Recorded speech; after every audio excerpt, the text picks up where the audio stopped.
Hey everyone, it is Spencer here with nichepursuits.com, and today I'm excited to share with you an interview with Stacy Caprio, and her website is her.ceo. That's where you can go to check out what she's doing, join her email newsletter, and get her strategies as well. But before I introduce the interview itself, I want to give you a heads up that I did not conduct this interview. It's actually conducted by Jake Kane, and you'll quickly find that out as soon as you hear his voice here in a second. But why Jake? Well, you may remember Jake. He's been a co-host on the Niche Pursuits podcast several times.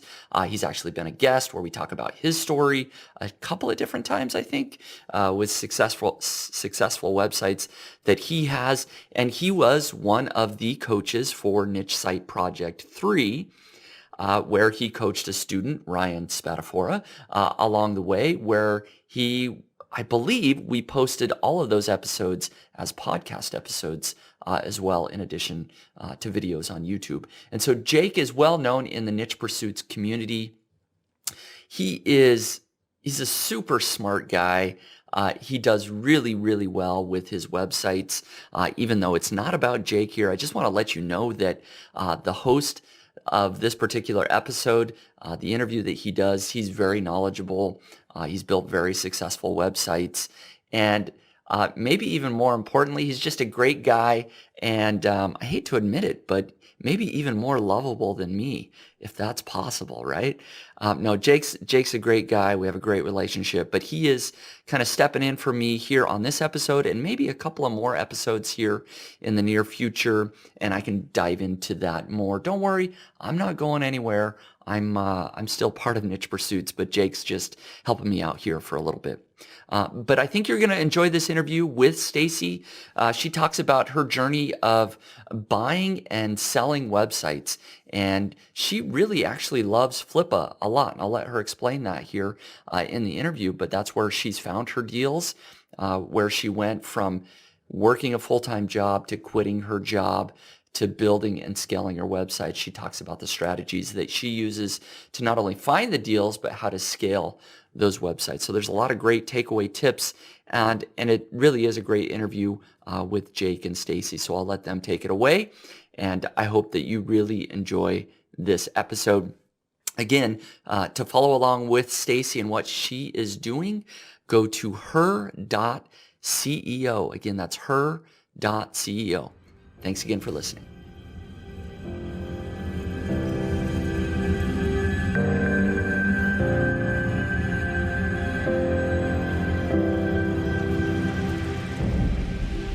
Hey everybody, welcome to the Niche Pursuits podcast. My name is Jake Kane. I am filling in for the irreplaceable Spencer Halls. And for some of you who may remember, if you've been listening to the show for a long time, I used to work for Spencer full-time for several years. And so I co-hosted several podcasts with Spencer, have been a guest on the show. And now I'm doing a little bit of pinch hitting for Spencer here and running the Niche Pursuits podcast for today. And so I'm really excited about that. Thanks for joining us. Thanks for listening. We've got Stacy Caprio. Hopefully I'm saying that correctly as our guest today. Stacy, how are you doing? Hi, I'm doing well, Jake. Thanks for hosting me today. Absolutely. We're excited to do this.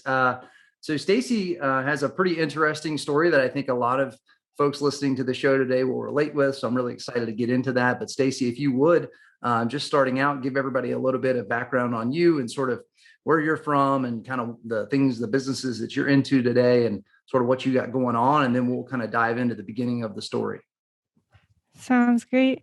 So I went to college at Boston College, and I got my first job at an e-commerce paid ad online marketing agency.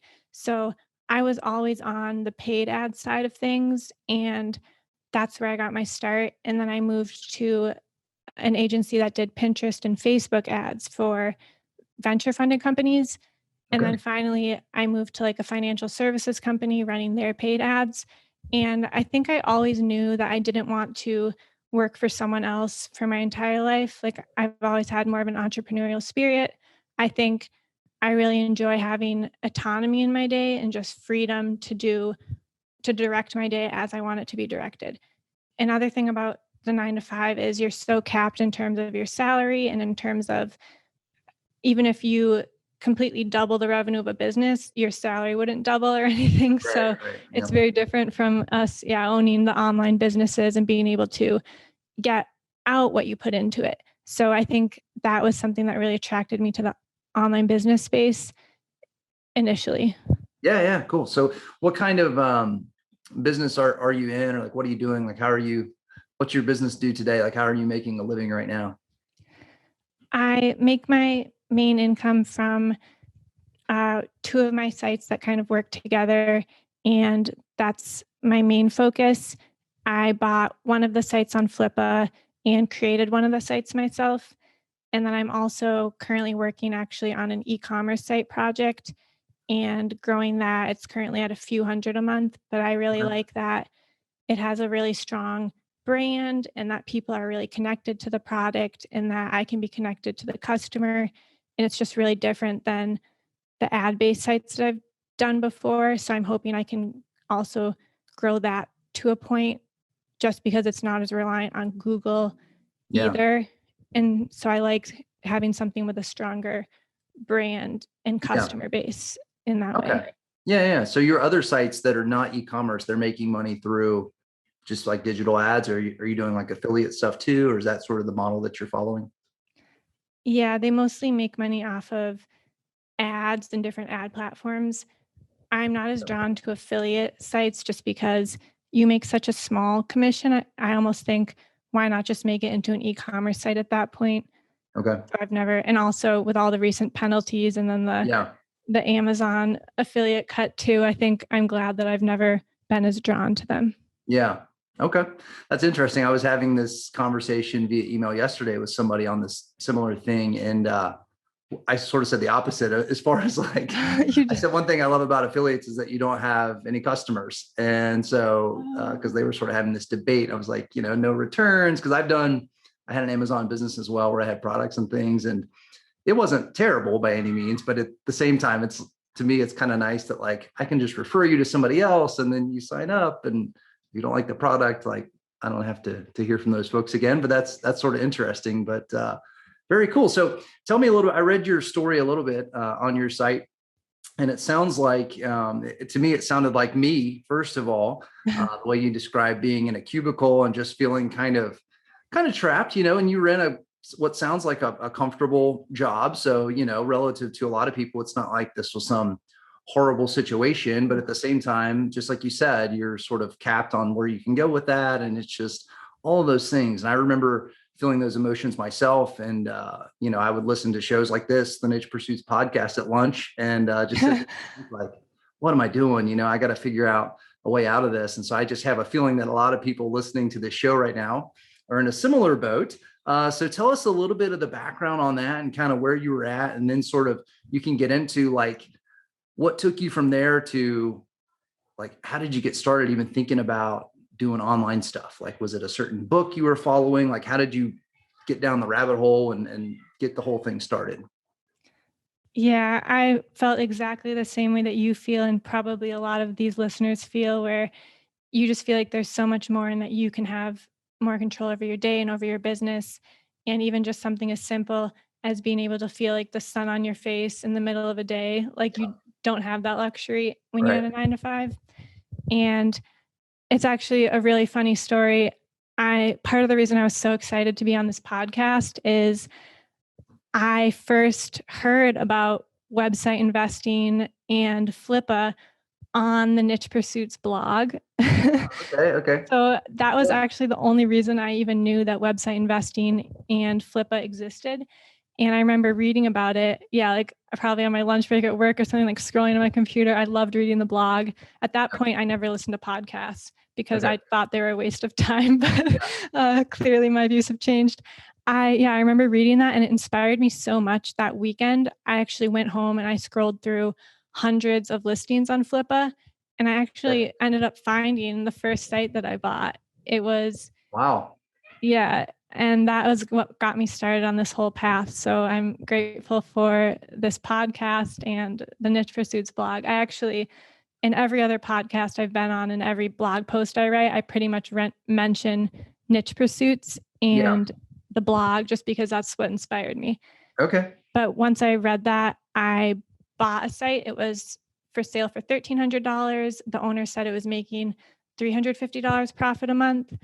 And at this point, I didn't know how to verify that. I didn't know how sites really made money. I didn't know what the industry standards were for page views and all of that.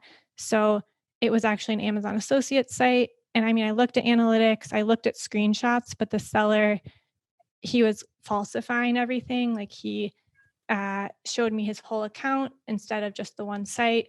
And I didn't realize that until after I had bought it because I just didn't have experience with it. And I just blindly trusted him. So I ended up buying it and it was only making like $20 to $50 a month, which I recently realized is actually, it's technically like a 30 to 65 times multiple. So like people in today's market would have bought it if you'd been honest about it. Right.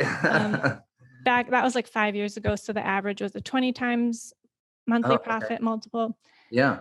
But to me, it was just really disheartening to see that he had been lying about it. And so I pretty much ended up giving up on that site and moving on from there. But other than that, I would never have even tried investing in websites. So it was a good lesson to learn not to trust people and take things at face value.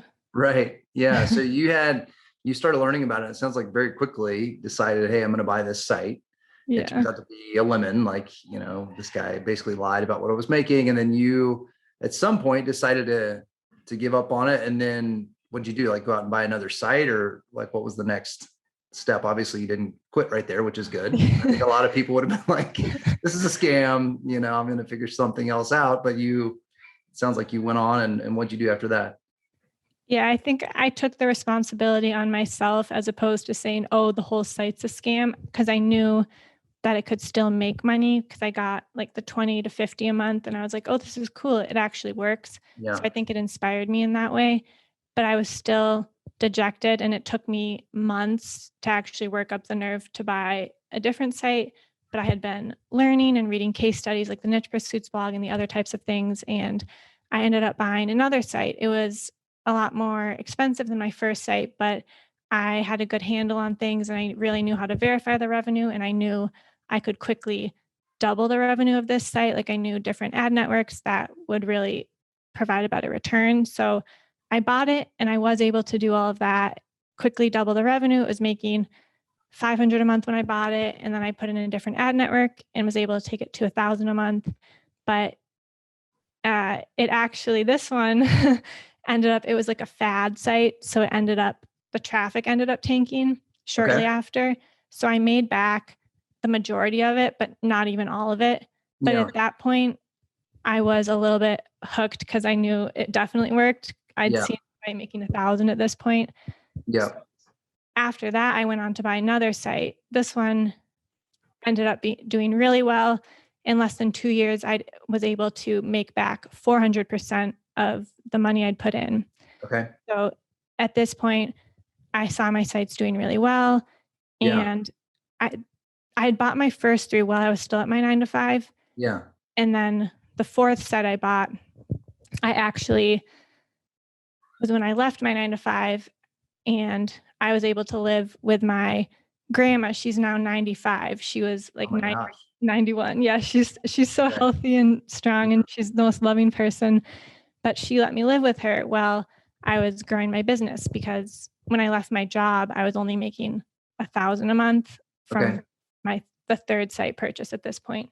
Yeah. And I was able to live with her. And because I saved money on rent, I was able to make my 4th site purchase, which is where it made more money than all the other sites. And that was what really enabled me to to move out of my grandma's a year later and live like in my dream apartment in Chicago. You can see the beautiful background. I was going to say, like, your background here, like, I don't know. I'm not a big Zoom expert. Unless this is like fake. I was like, you look like you're just like, you got like a penthouse apartment now. Like, where is this story headed? No, it's not a penthouse, but it's on Michigan Avenue. Yeah, you can actually, the bean is like right back there. I don't know if you can see it though in this view, but it's like a beautiful view, and I like the floor to ceiling windows and everything. It's like a studio, so my bed's like right over there, and everything. But I love this apartment, and I love just the fact that I get to work on my own schedule each day and work on growing my own business and websites. So it's really been such a blessing, and it's awesome to be able to do what we do each day. Yeah, no, absolutely. That's cool. I just thought, I was like, you started talking about your apartment. I was like, if we turn this into like a tour of your apartment, like a HGTV spin on this, like I'm definitely MTV getting Cribs or fired. something. Spencer hears this recording. He's like, what in the world happened here? I'm talking about Chicago real estate. But anyway, no, that's very cool. So when you were buying the second site, third site, fourth site, like you don't have to reveal the sites or whatever, but like how much were you spending? Like obviously the first site you bought that was kind of a scam was very cheap. Like how did you scale up from there? Like either the exact dollar amounts or maybe just a range of like, what were you buying these sites for? How much did they cost? And was it just cash you'd saved up, or were you like borrowing money? Like how did you make all of that happen? Great question. So I can give you exact dollar amounts. I don't mind sharing that. The first one was the 1,300. I bought them all just with money I'd saved in cash. To me, I don't like the idea of taking out a loan or making a risk that could dig me into a hole for my future, because I'm doing all of this for my future self. So if I did something and then it put me in a worse position where I was even more obligated to a 9 to 5, I think I would feel horrible about myself. So I wouldn't feel comfortable taking out a loan for that type of thing. But the second site I had bought for 10,000, and it was making the 500 a month when I bought it. And then I was able to quickly increase it to 1,000 a month. But then the traffic had dropped off of that a few months later.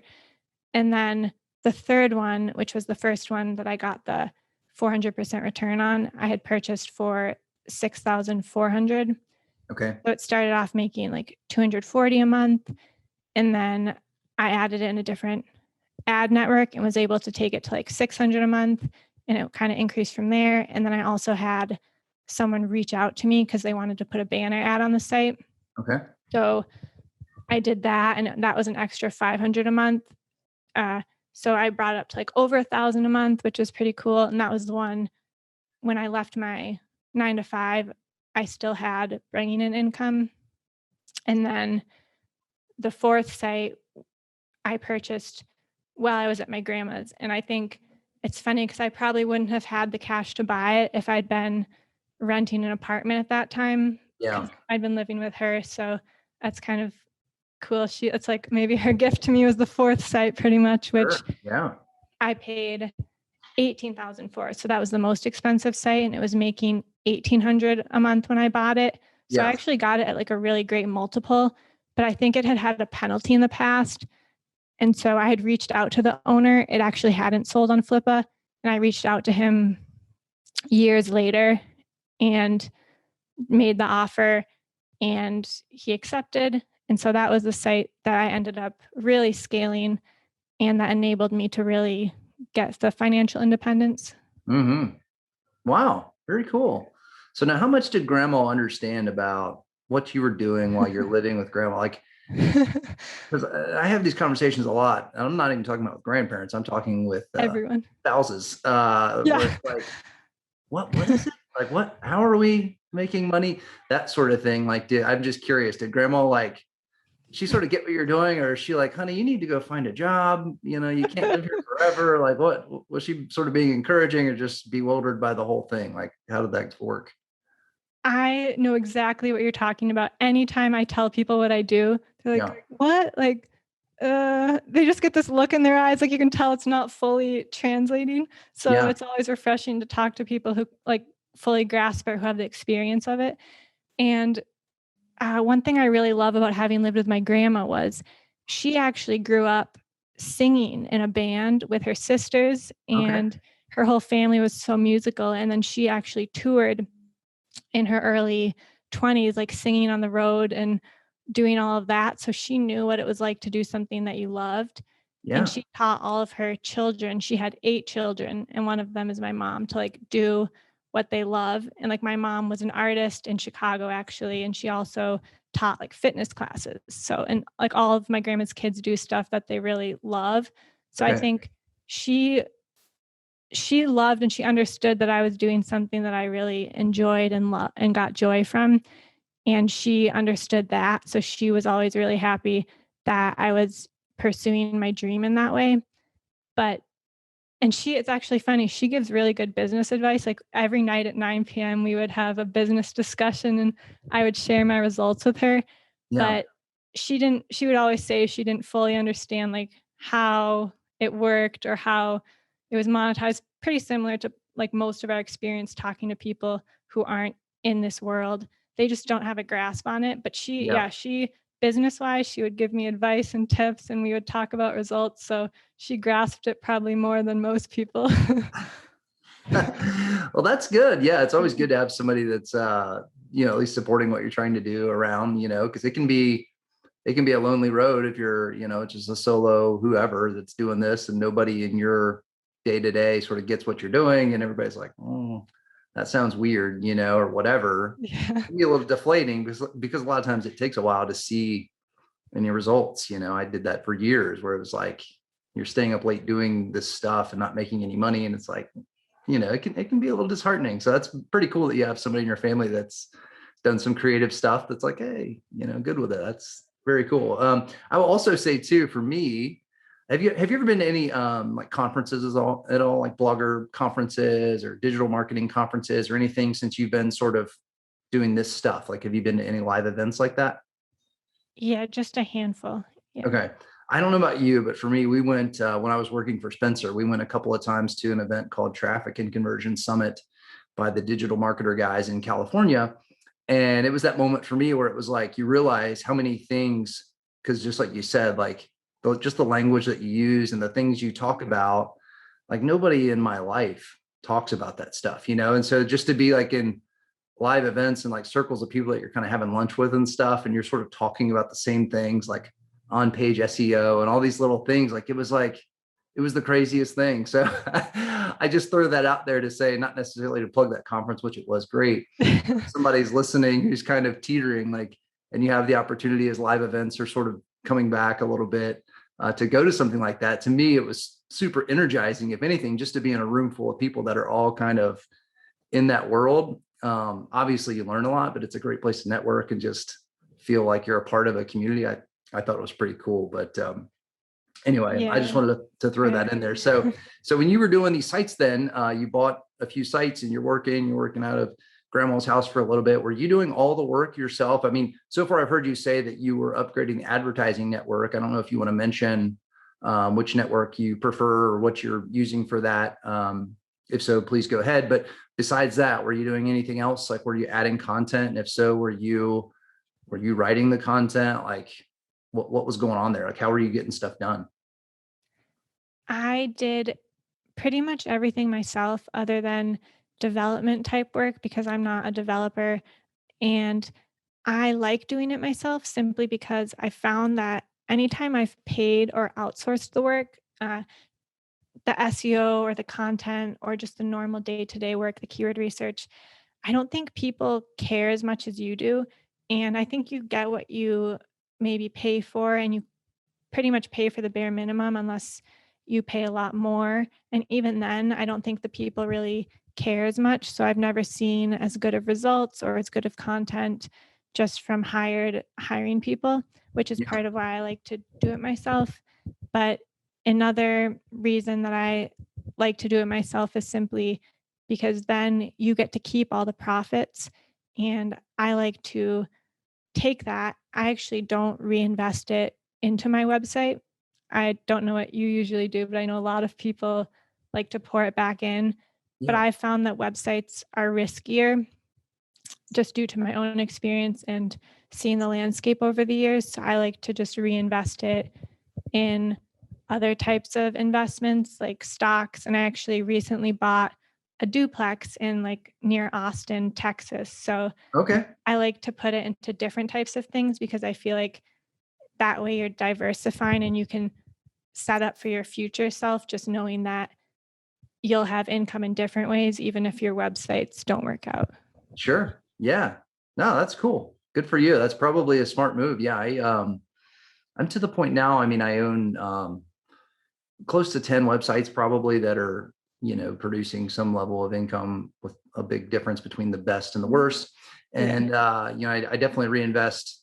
I pretty much outsource everything at this point as far as content and stuff, but you're exactly right that that was a struggle, to get that early on, like figuring out, you go through a lot of like bad writers and then just figuring out like how to get back the content that you're expecting and all of those things. There's a bit of a learning curve, but if you're somebody that's going to be writing or running multiple sites, you get to a point to where you're your own bottleneck. If you're really trying to grow and add content, it's like, especially if you're working too, and this is like what you're moonlighting at, it's it's hardly possible to keep moving it forward. So it's one of those things that eventually I think you kind of make the leap. But yeah, like you, I've sort of taken some of the money and diversified into some things, real estate and things like that. And I think it's a smart move. But yeah, very cool, very cool. So how did you know? One thing I was going to ask you. So it sounds like you had a great situation where you had moved in with your grandma and that sort of thing, and you had that flexibility. But for somebody who's out there now that's kind of like making a little bit of money at this and they really want to quit their job because they're tired of it and that sort of thing, what advice would you give them on when do you think is the right time to step away from your job? Or how did you know? Because that's a pretty big leap. Like there's a lot of, whether it's real or imagined security that a lot of people feel about having a real job and their, benefits and things like that. So there's a lot that goes into it. How did you know it was the right time? And then what do you tell other people that may be sort of feeling like, hey, I'm getting close, but I don't know when I should make the leap? For me, I just knew that it was time, that I had to give myself the chance to do it. And it was counterintuitive in the sense I was only making 1,000 a month when I decided to leave. And what I would tell people is you'll know when it's time, but also don't go into debt doing this. So if your living expenses are higher than what you're bringing in, don't do it. Like wait until you're making more than your living expenses. I was lucky in the sense I had my grandma to live with, who was letting me live with her. So my living expenses were slashed to almost nothing. Yeah. Just even my dinners, like I would have with her and everything. So uh, in that sense, I would say if all of a sudden you're quitting your job and now you have a family to support, or you still have your rent and it's more than you're making, I would say don't dip into your savings even. As long as your cash outflow is like an equivalent of zero, I Yeah. think you're fine. But if you start getting negative, I would say you're not setting it up for the best version of your future self. So I think you should always think about your future self and how you can set up your life the best for them. And so in that case, you might want to keep working at your job until you can raise the income. Yeah. Very good. Yeah. Just sharing my story on that briefly, I had a site that I sold for a pretty good amount of money at the time. And I was working for Spencer. So it wasn't like, working in the cubicle, like it was a pretty good thing. Right. And he was very supportive and I was able to kind of phase out of that job, which was great. But for me, selling off an asset like a website and then being able to put away like a decent chunk of money in the bank made me feel really confident that like, hey, I've still got some other sites that were making money. And so I'm covering my bills, like you said, but I've also got a little bit of a nest egg here to where if it goes to zero tomorrow and Google just de-indexes my site, right? Like I've got a year or two or whatever that is to where we're going to be okay while I find another job and go back into it. So I think having, at least for me, that was a big peace of mind thing. Like even if I had my bills covered by what I was averaging every month from my sites, if I didn't have a big runway where I could I'm always thinking worst case scenario, if this thing goes to zero and I'm, scrambling to pay my mortgage next month, like that's a real problem. So I think that's maybe something to think about too. If you're on the edge, like you said, reducing expenses. I mean, these are kind of basic, right? But it's things to be thinking about, reducing like your fixed expenses that you have. And then also building up that savings, I think is really important. So you're not sweating bullets every month, hoping that you make enough from your website to pay your basic necessities. So I think I saw in your notes that you've sold. So you mentioned buying a few sites and you've also sold at least one site, or have you sold multiple sites? I've sold one site, Okay. the third site that I purchased Okay. for the 6,400, and Yeah. then I grew it over like a two year period, and I ended up wanting to sell it. It was actually a super hands-off site. I didn't have to touch it, and it just hummed along with traffic and revenue. Wow. So it's may seem you might be wondering, oh, then why would you want to even sell something like that? Because it was a forum-based site, so I didn't have to supply content, and it had a really dedicated user base. So people would come to it and they would visit it on their own every day, which insulated it from Google a bit, but it also had a lot of Google traffic, and it just hummed along on its own. There were admins that loved it and they handled everything themselves, like the moderation and all of that. But I ended up wanting to sell it because at the end of the day, you can't control what people post on your site, and you can't control if it's copyrighted content or if it's inappropriate or whatever Right. it may be. So Yep. I didn't want that responsibility anymore. And I Yep. thought it was just too much of a risk for me to take on. So I really wanted to sell it. And I ended up selling it through, have you heard of Latonis.com? I have not. It's a broker. They have a bunch of sites they sell, and they also have an audience and they email things out to them. So this was before I had the Her CEO site. So I Okay. couldn't sell it to my own list, which I'm sure Yeah. people would have bought it today. But Right. I ended up selling it. The first person who got in a call with me, he wanted to buy it and he made an offer. I actually ended up transferring him the entire site, the domain, and everything. And then he sent us an email. Oh, and he had the money in escrow. Okay. And he sent an email saying, I actually don't want to buy it anymore. And his excuse was that it didn't fit all the GDPR requirements, like it needed a controller or something, like a Okay. full-time employee running GDPR. I don't even know. But I think it was just an excuse. Like sometimes people Yeah. maybe get cold feet about buying a website after they've put the money in escrow. Yeah. So that was interesting. So he ended up just giving it back to me, and he got the money back from escrow, even though he'd signed all his contracts and everything. So I sold it to the second person who made an offer, and that ended up going through and everything. So that was an Okay. interesting process. Yeah. Wow. So it was through the second person though, it was a pretty smooth process, like no big like moments where you're like, oh Well, crap, I didn't think about this, or was it like how hard was it to finish the transaction? that's an interesting question. It was a very smooth process, but the whole time I had a bad gut feeling about this person Yeah. because he wasn't really on top of it and it didn't seem like he could handle the site. But I thought, well, it doesn't matter because I'm selling it to him. It's not like when you're buying a site and you have to be sure they're telling the truth. Right. But a year later, I get an email from him and he hadn't logged in once to check if the revenue was going into his bank account. And it turns out it wasn't. So the site was humming along and just depositing money into his account like it always had for me. And apparently the money had still been going into my account, and I didn't really think about it because I had another site with the advertiser. So I just Okay. thought that my other site was doing well. I mean, I didn't really look closely at it because it wasn't my biggest revenue site anyway. Yeah. And so it ended up being a whole thing. This is like a year later, and I had to give like over $4,000 back to the ad network so they could give it to him. But it just goes to show that I probably should have listened to my gut in that instance and sold it to someone who was more on top of things. But it ended up being fine. It's just interesting that he wouldn't even have logged in to check that once in a year time period. Right. Wow. That's pretty crazy. So did you if you don't care to share, like what is your preferred ad network, or do you use multiple ad networks? Like who have you had good experiences with? The main two that I have actually used are just AdSense and Monumetric. And then I've worked with Okay. some private networks, like people who've reached out to put banner ads and that type of thing. And I've had a few smaller networks, but I don't really recommend or use them that much.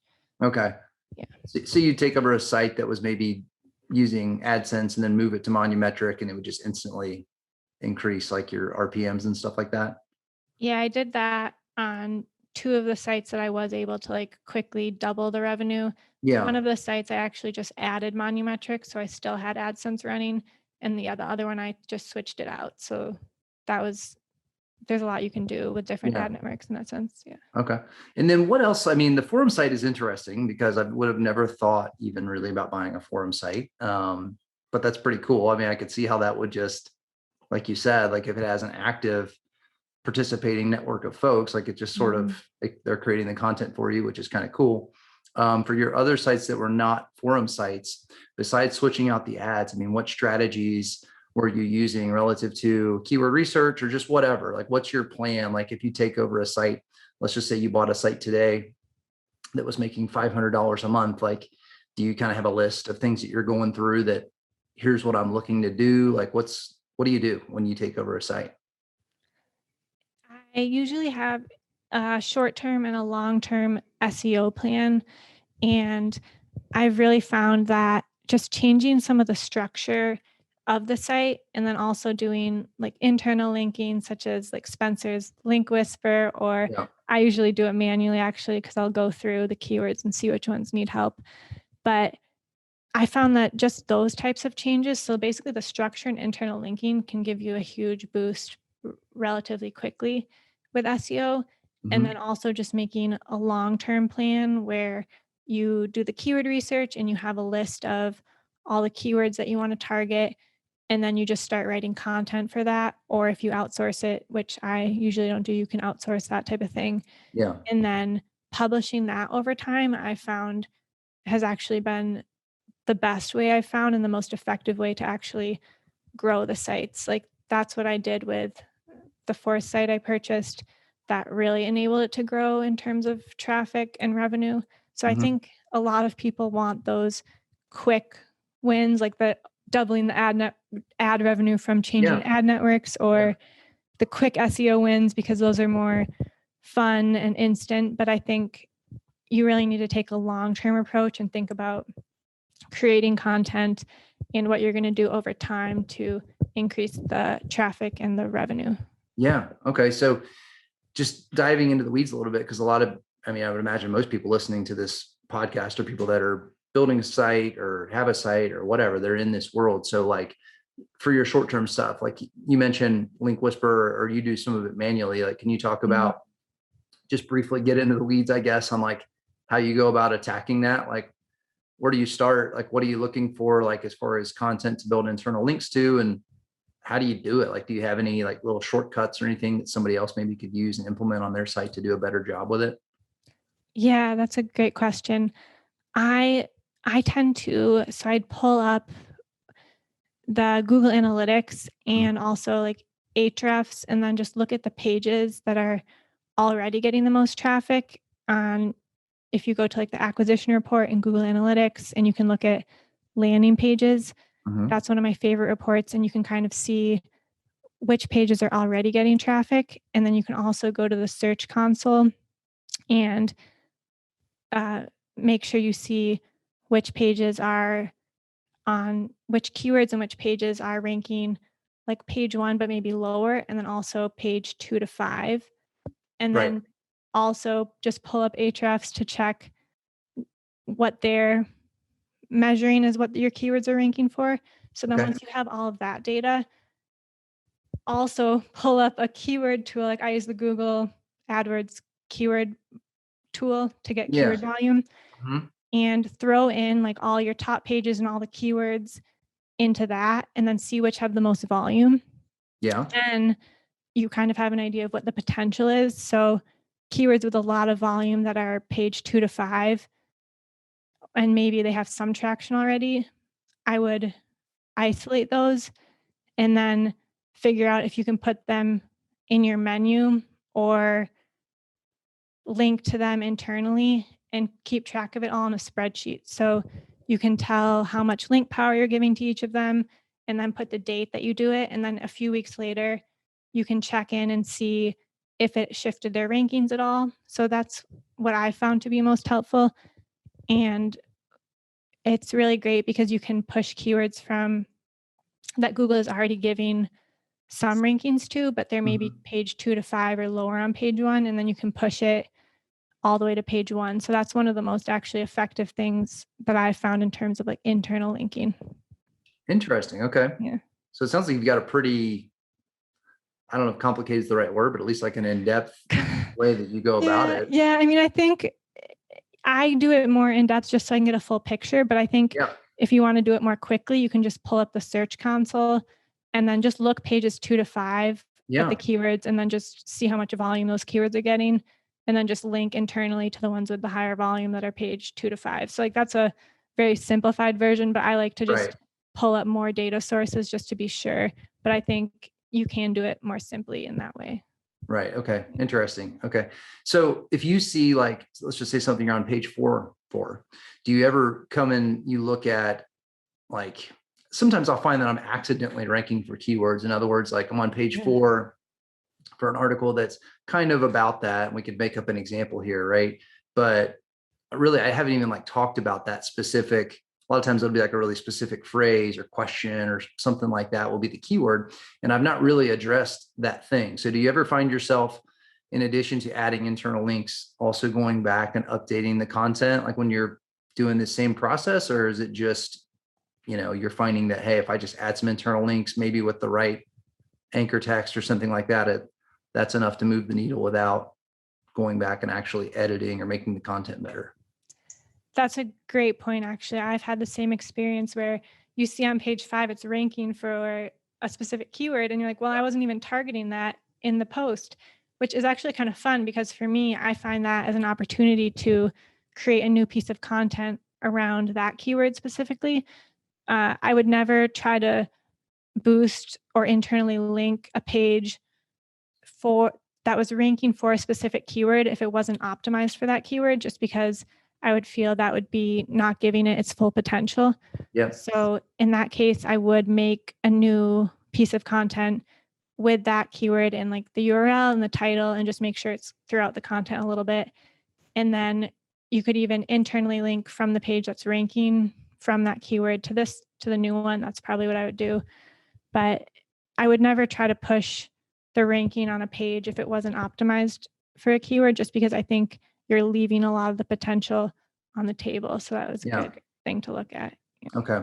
And then on the keyword research front, which you mentioned, like when you're deciding on new content to do, I mean, do you have anything that you can share there as far as just little tips and tricks? You mentioned some of the tools that you're using, but outside of maybe just the basics that people are familiar with, like, do you have any little, I hate the word hacks, but like anything, like that you've just sort of discovered that really helps you find some good keywords that maybe other people could use or take a look at? Yes, actually, I have a process that's pretty easy that I tend to use this for my keyword research.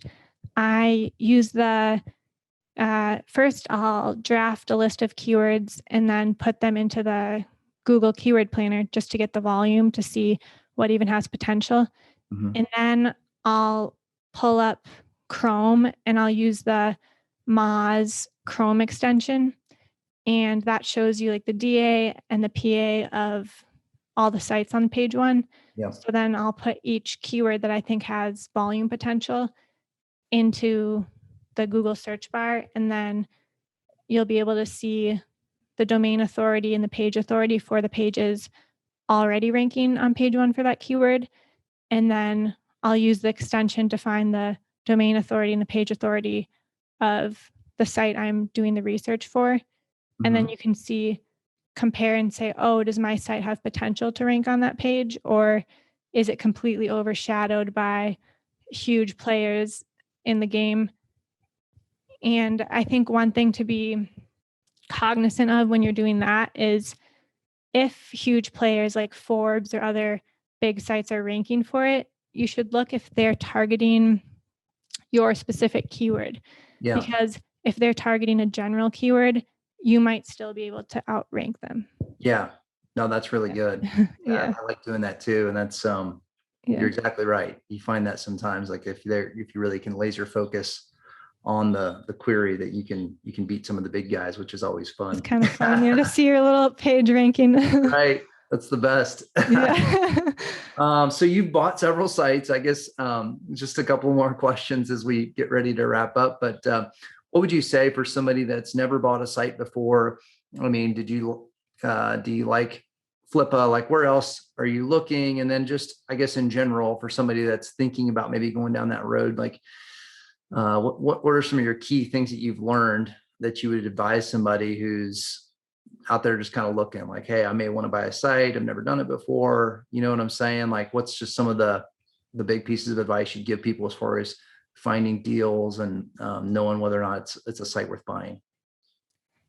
Yes. So I usually look on Flippa.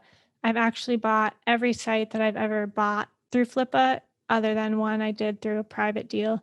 Mhm. But I really would recommend Flippa. I love the fact that it is a user marketplace where anyone can post and anyone can buy. That does open it up to a lot of the scam and the fraud that we talked about. But I think a buyer should always take it upon themselves to be filtering those things out. So I just like it because you can find the best deals. And personally, this is actually something I would recommend to people. Never buy a site based on its potential. So only buy it based on what it's currently making. If you wouldn't be okay with it just making that, you probably shouldn't buy it. The exception to that, and something that I also recommend, is you do need a plan and you need to see something in the site that you can greatly improve, whether that is switching the ad network, SEO quick wins or long wins, like we talked about. There should be something that you see in it that the current owner doesn't see, where you can quickly double revenue and also increase the revenue over time. So personally, I would never buy a site unless I thought I could make the revenue back in a year or less. And I think that's important for everyone to establish their own criteria for that. Like, how long are they willing to wait, and also what their plan for the site is. So I think that's the most important thing to keep in mind when you're buying a site. I would say you can also look on Latonis. You can look on sites like Empire Flippers, although they tend to have higher multiples. Yeah. And Motion Invest has some good sites. Also, don't discount private like Facebook groups where people post things, Yeah. and just building relationships with people who you've bought sites with in the past. Sometimes they'll reach out to you saying, I have a new site to sell, that type of Yeah. thing. I think can be really beneficial. Oh, and the Hercio email list you can sign up There you go. for. I'll send out some deals to you. Yeah, absolutely. We'll wrap up in just a second and you can kind of talk about how people can get on that list and sort of what you're doing there. I was going to say, you brought up a great point about staying connected with people you bought from before. There's a lot of times, I've probably bought, I don't know, at least half a dozen sites at this point, and I really enjoy doing it. I've got the same guy who I bought 2 sites from now, who I connected with via Spencer somehow. And now he just Facebook Messenger. He's probably listening to this.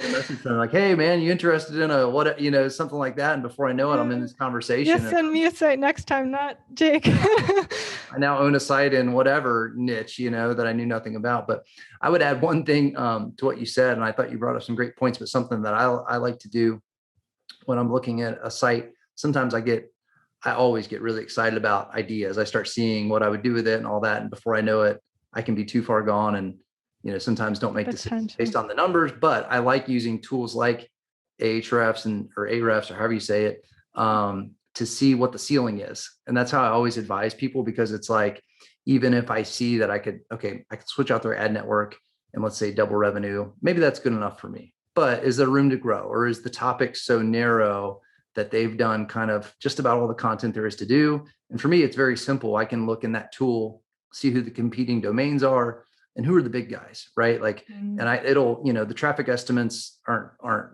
hugely accurate, but it's not really important. Like, am I able to see somebody that's getting approximately twice as much traffic, 3 times, 4 times, 10 times? And at least you kind of know going in, like, what's my content opportunity, and you can dig and do a little keyword research before you ever buy it to know, is this kind of tapped out, or do I still have, a lot of content that I can add to it? That's how I'm going into it, planning on investing in content. I just want to know that opportunity is there before I buy it. But that's some really good advice. So thank you. Anything else that you'd like to share, I guess, before we wrap up? Again, I sort of mentioned at the beginning of your story, sitting in a cubicle.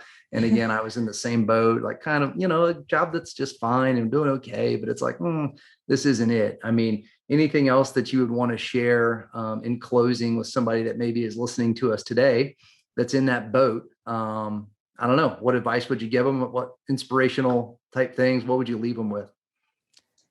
I would tell them that they should go right now and register a domain and just buy some hosting, create a website, put one together themselves, and start experimenting with it. So read things like the Niche Pursuits blog or the podcast, and things like I love Nick Loper's Side Hustle Nation, Yeah. or John Dixtra's like Fat Stacks too. Mm-hmm. These are all blogs where people are actually in the weeds doing the case studies. And I found those types of things to be the most valuable. So I would say keep listening and reading, and then have your own site and just experiment. So anytime you Yeah. hear something interesting, just do it on your own site. And this is a great risk-free way to just learn. And who knows, you might get some really good results at some point and be able to sell it or leave your job that way. But once you have enough experience, you can also buy a site at that point and grow it from there too. Right. Yeah, no, I love that advice. You got to get doing something, right? Because you can just learn forever. And that's, a lot of people get stuck in that mode where you're always just consuming. And it's like, well, once I figure this out, I'll go ahead and get started. But it's like, I love what you said. Just get started today, and then you can figure it out as you go. I always tell people that are just starting a site, like, nobody's reading it anyway, Yeah. Just your mom. Try it, right? Like, nobody's like trying to get their design just perfect and things. And it's like, what are we doing here? Like, this is, you can figure that out when there's like a couple hundred people a day coming to the site, so yeah, I love it. People get so caught up in the design or making it look perfect, but at the end of the day, it's more the functionality and the traffic. Like, oh, absolutely. Yeah. Oh, 100%. Yeah, no, I say that to folks all the time, like anybody that ever asks or whatever. It's like, the hard part is getting traffic to the site, like, you can always later on, like once you're making money, like you can hire a designer and all that stuff, like worry about everything later, like traffic first, and then figure out how to make money, but no, I think that's fantastic. So as we're wrapping up, tell us a little bit about what you're doing now. I know you mentioned earlier, you've got an email list where you send out some people that are looking to sell their site, but what else you got going on over at Her CEO, and kind of what you're doing, and how can people stay up to date with what you're doing and keep in touch with you and things like that? Yeah, they can find me over at her.co, www.her.co, and I post my own journey and updates, and you can sign up for the email list and get periodic updates. And I also sometimes send out site deals and that type of thing. Also, you can email me stacy@her.co, and I love talking to you guys there. I currently update people, send the email list occasionally, and write new blog posts. I also recently started advertising on the email list. So if anyone who's interested in getting a spot can reach out to me. And I suppose I'm also doing some white hat link outreach for a few select people. I don't know how many more clients I want to take on, because I actually have like probably a handful right now. But if anyone is interested, you can email me and I'll see if it's a fit for that. But those are the main projects that I'm publicly doing with the Her CEO site.